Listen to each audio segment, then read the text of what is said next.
ए बुरी आत्मा, चलो, तुम्हारे पापों का घड़ा भर चुका है, नरक तुम्हारा इंतजार कर रहा है। जय श्री राधा कृष्ण। हमारे चैनल ऊर्जा का सार में आपका स्वागत है। क्या आप जानते हैं दोस्तों, क्या आपने कभी सोचा है झूठ बोलने वालों का क्या होता है? क्या सच में हर पाप की नरक में अलग अलग सजा होती है? चोरी करने वालों को कैसी यातना मिलती है? और जो लोग पराई स्त्री को बुरी नजर से देखते हैं, उनका क्या अंजाम होता है? आज की इस कहानी में आप देखेंगे कि नरक में हर पाप की अलग अलग सजा होती है और सबसे डरावनी सजा किस पाप के लिए दी जाती है। हैरानी की बात यह है कि यह वही पाप है जो हम में से ज्यादातर लोग अनजाने में हर रोज करते रहते हैं। आखिर वो पाप कौन सा है और उसकी सजा कितनी भयानक है? यह जानने के लिए वीडियो को अंत तक जरूर देखना, क्योंकि आखिर में आपको वो सच्चाई पता चलेगी जिसे सुनकर आपकी रूह कांप उठेगी। लेकिन वीडियो को शुरू करने से पहले अगर आप हमारे चैनल में नए हैं तो अपने ऊर्जा का सार चैनल को सब्सक्राइब कर ले, क्योंकि ये आपके लिए तो फ्री है, लेकिन आपके सब्सक्राइब करने से हमें बहुत मदद मिलती है। भगवान कृष्ण बताते हैं, एक छोटा सा गाँव था। चारों ओर हरे भरे खेत फैले हुए थे। मिट्टी की गलियों से बैलों की घंटियां सुनाई देती थी और तालाब के किनारे बच्चों की किलकारियां गूंजती थी। यह गांव मेहनती और सच्चे लोगों से भरा हुआ था। हर कोई अपने काम और ईमानदारी से पहचाना जाता था। लेकिन इन्हीं सच्चे लोगों के बीच एक इंसान ऐसा भी था जो इस माहौल से बिल्कुल अलग था। उसका नाम था हरिनाथ। गांव वाले उसे मजाक में झूठा हरि कहते थे। वजह साफ थी, हरिनाथ को झूठ बोलने की ऐसी आदत पड़ गई थी कि सच बोलना उसके लिए नामुमकिन हो गया था। वह दिन भर इधर उधर घूमता और हर किसी से झूठ बोलता। शुरू में लोग इसे मजाक समझते थे और उसकी बातों पर हंस देते थे, लेकिन धीरे धीरे यही मजाक अब परेशानी बनने लगा। एक दिन की बात है, हरिनाथ गांव के बाजार में पहुंचा। सब्जी वाले के ठेले पर खीरे और टमाटर चमचमा रहे थे। सब्जी वाला उसे देखते ही मुस्कुरा उठा और बोला, अरे हरिनाथ भाई, कल मेले में आपको देखा था, बड़े मजे से जलेबी खा रहे थे आप। हरिनाथ ने चेहरे पर झूठी गंभीरता लाते हुए बोला, अरे नहीं भाई, मैं तो कल खेत में हल चला रहा था, सुबह से शाम तक पसीना बहाता रहा, तुमने किसी और को देख लिया होगा। सब्जी वाला चुप हो गया, लेकिन बाकी गांव वाले जो पास खड़े थे उनमें से एक आदमी ने धीरे से कहा, लो फिर झूठ बोल दिया इसने, हम सब तो मेले में साथ थे और साफ देखा था हरिनाथ को, पूरा हाथ जलेबी की थाली में डालकर खा रहा था। बच्चे खिलखिलाकर हंसने लगे, लेकिन हरिनाथ पर इसका कोई असर नहीं हुआ। वह हंसते हुए अपनी राह चलता बना, मानो कुछ हुआ ही ना हो। कुछ दिन बाद गांव के चौपाल पर सब लोग बैठे थे। चौपाल पर नीम का बड़ा पेड़ था जिसके नीचे लोग बीड़ी पीते और दिन भर की बातें करते थे। उसी समय हरिनाथ भी वहां आ पहुंचा। गांव का एक आदमी बोला, अरे हरिनाथ, सुना है तुमने पंडित जी से वादा किया था कि पूजा के लिए नारियल और अगरबत्ती लेकर आओगे, लेकिन तुम आए ही नहीं, क्या हुआ? हरिनाथ तुरंत झूठ गढ़ते हुए बोला, अरे भाई, मैं तो सुबह ही निकल पड़ा था, नारियल लेने ही जा रहा था, लेकिन रास्ते में नदी का पुल टूटा मिला, इसीलिए वापस आना पड़ा। यह सुनते ही दूसरे गांव का एक आदमी गुस्से में बोले, क्या बकवास कर रहे हो, वह पुल तो बिल्कुल सही सलामत है, आज ही तो हम सब उसी रास्ते से होकर आए हैं। लोगों के चेहरे पर अब हंसी की जगह चिढ़ साफ झलक रही थी। धीरे धीरे गांव वाले उसकी हर बात को झूठ मानने लगे और उसका भरोसा पूरी तरह उठ गया। समय बीतता गया, हरिनाथ की झूठ बोलने की आदत और बढ़ती गई। कभी वह कहता, मैंने अपने खेत में 10 मन गेहूं उगा लिए हैं। कभी कहता, कल राजा ने मुझे अपने दरबार में बुलाया और मेरी बहुत इज्जत की। गांव वाले उसकी बातों पर अब हंसते भी नहीं थे, वे बस सिर हिलाकर रह जाते। किसी ने उसकी गवाही पर भरोसा करना बंद कर दिया था। उसकी बातें सबके लिए अब बोझ बन चुकी थी। एक दिन गांव का बुजुर्ग जिसे सब सम्मान करते थे, हरिनाथ के घर आया।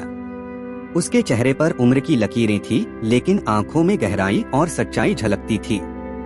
वह अंदर आया और बोला, बेटा, मैं तुझसे कुछ कहना चाहता हूँ, बैठ जा।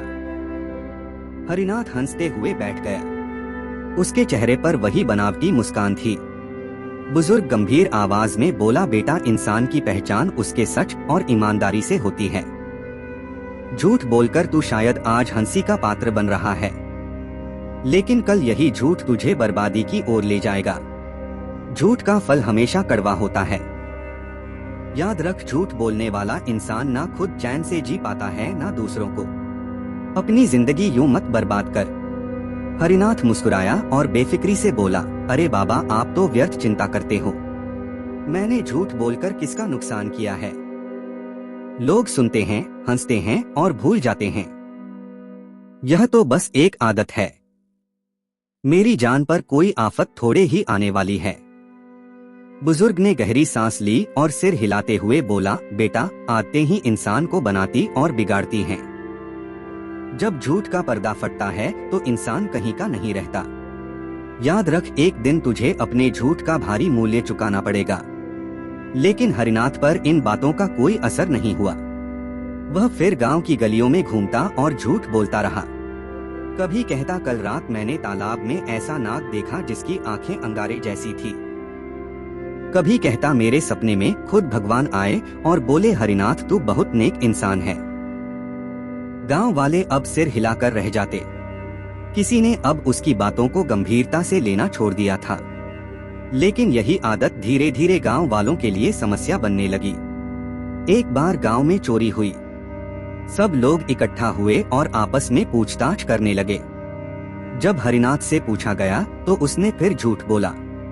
हरिनाथ बोला, मैंने तो चोर को साफ देखा। वह तो बनिए का बेटा ही था। गांव का बनिया तुरंत भड़क गया और गुस्से में बोला, क्या बकवास कर रहे हो?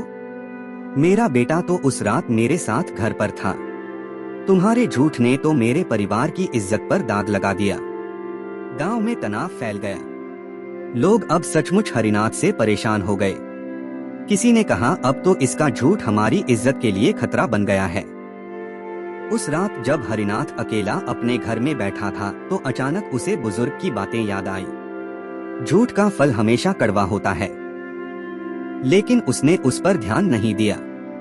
वह हंसते हुए खुद से बोला, लोग तो बस बातें बनाते हैं। झूठ बोलना तो मेरी ताकत है।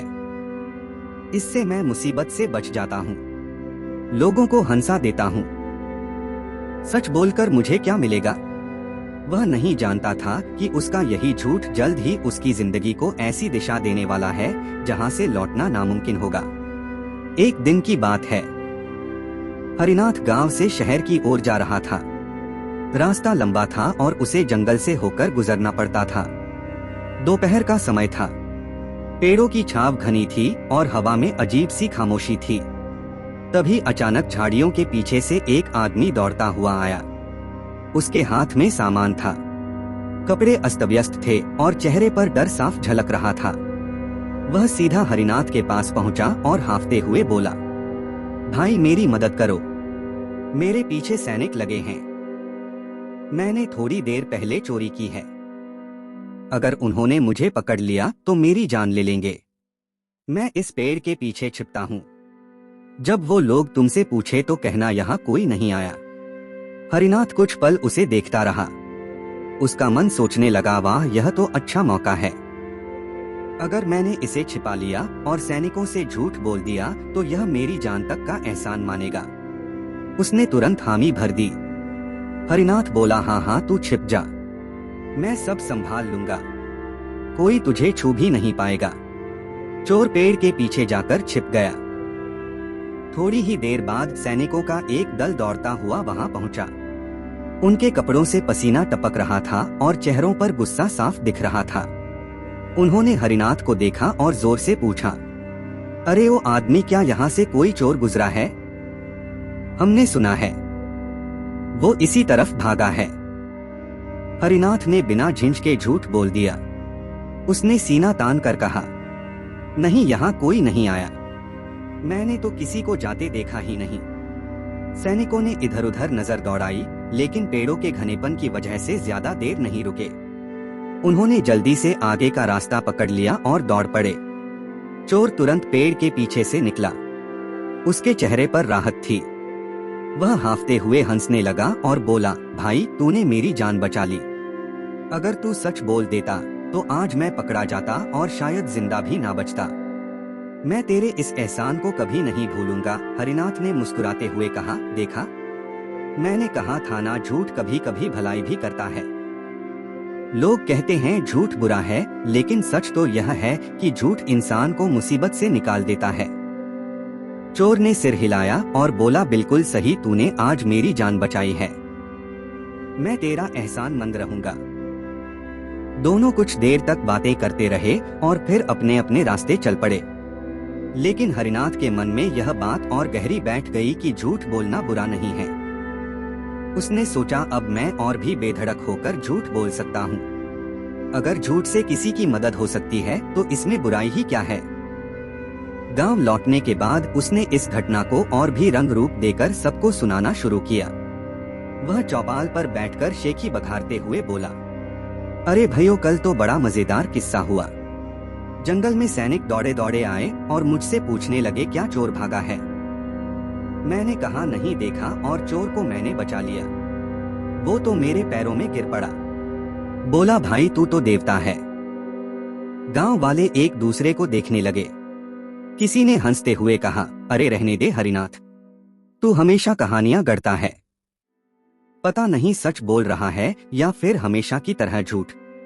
हरिनाथ जोर जोर से हंसते हुए बोला, मानो या ना मानो, लेकिन यह सच है। देखना, एक दिन सबको साबित करके दिखाऊंगा कि झूठ ही इंसान की सबसे बड़ी ताकत है। गांव के बुजुर्ग जो पास खड़े थे ने गुस्से में कहा, बेटा तू समझता क्यों नहीं? आज तूने एक चोर को बचाया है। तुझे लगता है कि तूने भलाई की है, लेकिन कल को वही चोर किसी और का घर लूटेगा। उस पाप का हिस्सा भी तेरे सिर पर आएगा। याद रख, झूठ से कभी सच भलाई नहीं होती। हरिनाथ ने बुजुर्ग की बात को फिर से हंसकर टाल दिया। उसने ताना मारते हुए कहा, आप तो हर बात में प्रवचन देने लगते हैं। जरा दुनिया देखिए, बिना झूठ के कोई काम चलता है क्या? गांव वाले चुप हो गए, लेकिन उनके मन में हरिनाथ के लिए नाराजगी और बढ़ गई। उस दिन से हरिनाथ का आत्मविश्वास और बढ़ गया। अब वह न सिर्फ रोजमर्रा की छोटी बातों में झूठ बोलता, बल्कि गलत कामों में भी लोगों को बरगलाने लगा। किसी से कहता, मैंने राजा के सिपाही से दोस्ती कर ली है, मेरे सामने कोई कुछ नहीं कर सकता। तो किसी से कहता, मैं मंदिर के पुजारी से मिला था, उन्होंने कहा है कि मैं बहुत पुण्यात्मा हूँ। लोग उसकी इन बातों से और भी परेशान होने लगे। धीरे धीरे गांव वाले उसके खिलाफ हो गए। अब कोई उसके पास बैठना नहीं चाहता था। बच्चे भी उसे चिढ़ाने लगे, देखो देखो झूठा हरिया रहा है। हरिनाथ हंसकर सब सह लेता, लेकिन उसके मन में यह अहंकार बैठ गया। लोग मुझे चाहे जो कहें, मैं तो झूठ से ही जीतता हूँ। सच बोलकर किसे कुछ मिला है? वह नहीं जानता था कि उसका यही झूठ आगे चलकर उसकी बर्बादी की सबसे बड़ी वजह बनने वाला है। समय धीरे धीरे बीत रहा था, लेकिन किस्मत ने उसके लिए एक और मोड़ तैयार कर रखा था। वही चोर जिसे उसने जंगल में सैनिकों से बचाया था, अब गांव में वापस आ गया। इस बार उसने गांव के मंदिर को निशाना बनाया। रात का समय था, गांव के लोग अपने अपने घरों में सोए थे, लेकिन मंदिर में चोरी की खतर सुनकर कुछ गांव वाले जाग गए। उन्होंने देखा कि कोई आदमी मंदिर का ताला तोड़कर अंदर घुसा हुआ है। शोर मचाने पर सैनिकों की टोली तुरंत आ पहुंची और चोर को रंगे हाथ पकड़ लिया। सैनिकों ने चोर को बांधकर राजा के दरबार में पेश किया। दरबार में राजा का चेहरा कड़क और आंखों में गुस्सा था। उसने चोर को घूरते हुए कहा, हे अपराधी, तू कौन है और किसने तुझे इतनी हिम्मत दी कि हमारे गांव के मंदिर को लूटने आया? चोर कांपते हुए बोला, महाराज, मैं तो एक छोटा चोर हूँ, लेकिन सच्चाई यह है कि पिछली बार जब मैं चोरी करके भागा था तो आपके सैनिक मुझे पकड़ने वाले थे। तभी गांव के एक आदमी ने मुझे बचा लिया। अगर उसने मुझे छिपाया ना होता तो मैं कब का पकड़ा जाता। राजा ने भौहें चढ़ाई और पूछा, कौन था वो आदमी? उसका नाम बता। चोर ने डरते हुए इशारा किया और बोला, महाराज, वो आदमी यही गांव का है, उसका नाम हरिनाथ है। उसने ही मुझे पेड़ के पीछे छिपाया था और सैनिकों से कहा था कि कोई चोर यहाँ से नहीं गया। दरबार में सन्नाटा छा गया। सबकी नजरें हरिनाथ की ओर घूम गई। सैनिकों ने तुरंत हरिनाथ को भी पकड़कर राजा के सामने ला खड़ा किया। राजा की आवाज गूंजी, हरिनाथ, क्या यह सच है? तूने एक चोर को छिपाया और सैनिकों से झूठ बोला। हरिनाथ हड़बड़ाया, लेकिन उसके पास झूठ बोलने के सिवा कोई चारा नहीं था। वह गिड़गिड़ाते हुए बोला, महाराज, मैं तो मजाक कर रहा था। मुझे क्या पता था कि वह चोर है। उसने मुझसे मदद मांगी तो मैंने सोचकर कह दिया कि इधर कोई नहीं आया। यह मेरी गलती नहीं थी। राजा क्रोध में बोला, मूर्ख, मजाक में मंदिर लुट जाते हैं, मजाक में अपराधी बच जाते हैं। तू सोचता है कि झूठ बोलकर हर बार बच जाएगा। तेरा झूठ आज तेरे गले का फंदा बनेगा। गांव वाले भी दरबार में खड़े थे। कोई बुदबुदाया, देखा, हमने कहा था ना, झूठ का फल हमेशा कड़वा होता है। हरिनाथ रोते हुए बोला, महाराज, मुझे माफ कर दीजिए। मैं वादा करता हूँ कि अब कभी झूठ नहीं बोलूंगा। यह मेरी आखिरी गलती थी। लेकिन राजा का दिल सख्त हो चुका था। उसने ऊंचे स्वर में कहा, झूठे इंसान की बात पर अब कोई विश्वास नहीं करता। तूने गांव का नुकसान किया है। तूने अपराधी को बचाया और मंदिर के अपमान का कारण बना। तेरे अपराध की सजा मौत है। आज से ही तुझे फांसी दी जाएगी। यह सुनते ही दरबार में हलचल मच गई। हरिनाथ के पैरों तले जमीन खिसक गई। उसने चारों ओर देखा, लेकिन कोई उसे बचाने के लिए आगे नहीं आया। जिन लोगों के सामने वह कभी झूठ बोलकर शेखी बघारता था, वे सब आज चुप खड़े थे। फांसी की तैयारी शुरू हुई। गांव वाले देखने के लिए इकट्ठा हुए। हरिनाथ के गले में रस्सी डाली गई। उसके होंठ कांप रहे थे और आंखों के सामने उसकी सारी जिंदगी घूम रही थी। गांव के लोग, उसका झूठ, उसका मजाक और बुजुर्ग की सीख। उसने आखिरी बार आसमान की ओर देखा और बुदबुदाया, काश मैंने सच बोला होता। काश मैंने उस चोर को ना बचाया होता। काश मैंने अपनी आदत बदल ली होती। लेकिन अब बहुत देर हो चुकी थी। पल भर में तख्त खिसका और उसका शरीर हवा में झूल गया। गांव वालों ने सिर झुका लिया। कोई अफसोस कर रहा था तो कोई कह रहा था झूठे का यही अंजाम होना चाहिए। हरिनाथ का जीवन वहीं खत्म हो गया। लेकिन उसकी आत्मा की यात्रा अब शुरू होने वाली थी, क्योंकि उसके झूठ और पापों का हिसाब अभी बाकी था। लेकिन वहां जहां इंसानी आंखें नहीं देख सकती, एक और दृश्य शुरू हो चुका था। हरिनाथ की आत्मा कांपती हुई शरीर से अलग हुई। जैसे ही उसने चारों ओर देखा, उसके सामने दो विशालकाय आकृतियां प्रकट हुई। उनके हाथों में गदा थी, चेहरे पर कठोरता, आंखों में अंगार। यह थे यमदूत। पहला यमदूत गरजते हुए बोला, हरिनाथ, अब तेरी आत्मा हमारे साथ चलेगी। तूने झूठ बोलकर पाप करके लोगों का जीवन दुखी किया है।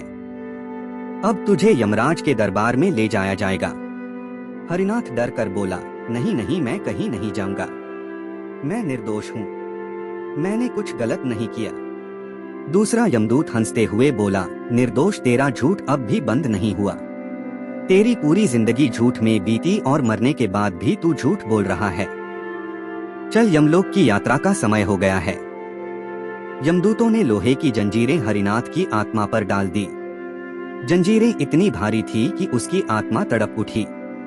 दर्द ऐसा था जैसा उसने कभी महसूस नहीं किया था। धीरे धीरे वे यमलोक पहुंचे। वहां का दृश्य भयावह था।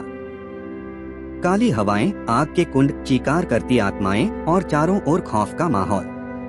बीच में एक विशाल सिंहासन पर यमराज बैठे थे। गहरे काले वस्त्र, हाथ में गदा और आंखों में न्याय की कठोर चमक। यमराज की गजन भरी आवाज गूंजी, कौन है यह आत्मा जिसे मेरे सामने लाया गया है? पहला यमदूत झुककर बोला, महाराज, यह वही हरिनाथ है जिसने जिंदगी भर झूठ बोला। इसने गांव वालों का विश्वास तोड़ा, अपराधियों को बचाया और अपने झूठ से कई पाप किए। राजा ने इसे फांसी दी और अब हम आपकी आज्ञा के अनुसार इसे यहाँ लाए हैं। यमराज ने हरिनाथ की ओर देखा। उनकी आंखों की तपिश से हरिनाथ कांपने लगा। वह गिड़गिड़ाकर बोला, हे धर्मराज, मुझे क्षमा कर दीजिए। मैंने गलती की, लेकिन मैं बदल सकता हूँ। मुझे एक और मौका दीजिए। यमराज गहरी आवाज में बोले, हरिनाथ, इंसान को बदलने के लिए जीवन दिया जाता है, मृत्यु के बाद नहीं। तुझे कितनी बार समझाया गया। गांव के बुजुर्ग ने चेतावनी दी। लोग तुझसे नाराज हुए लेकिन तूने परवाह नहीं की। अब पश्चाताप का समय खत्म हो चुका है। हरिनाथ रो पड़ा। मुझे एक बार पृथ्वी पर भेज दीजिए, मैं सच बोलूंगा, अच्छे कर्म करूंगा, मैं झूठ कभी नहीं बोलूंगा।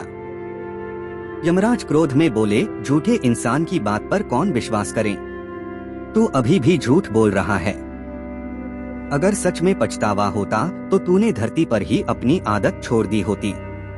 अब तुझे अपने पापों की सजा भोगनी होगी। यमराज ने दूतों की ओर इशारा किया। इसे नरक की अग्नि में ले जाओ, वहां इसे उसके झूठ के अनुसार दंड मिलेगा। यमदूत हरिनाथ को घसीटते हुए ले गए। रास्ते में वह चिल्लाता रहा, मुझे बचाओ, मुझे माफ कर दो, मैं निर्दोष हूँ। लेकिन उसकी चीखें खाली अंधेरे में गूंजती रह गई। धीरे धीरे वह नरक के द्वार पर पहुंचा।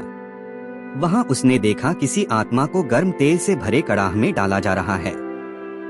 किसी को जलते अंगारों पर चलवाया जा रहा है। किसी को कांटों से भरे जंगल में घसीटा जा रहा है।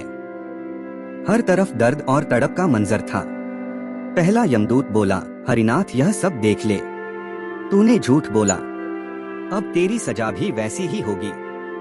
यहाँ किसी को बख्शा नहीं जाता। हरिनाथ की आत्मा चीख उठी, नहीं, मैं यह सब नहीं सह पाऊंगा, मुझे छोड़ दो।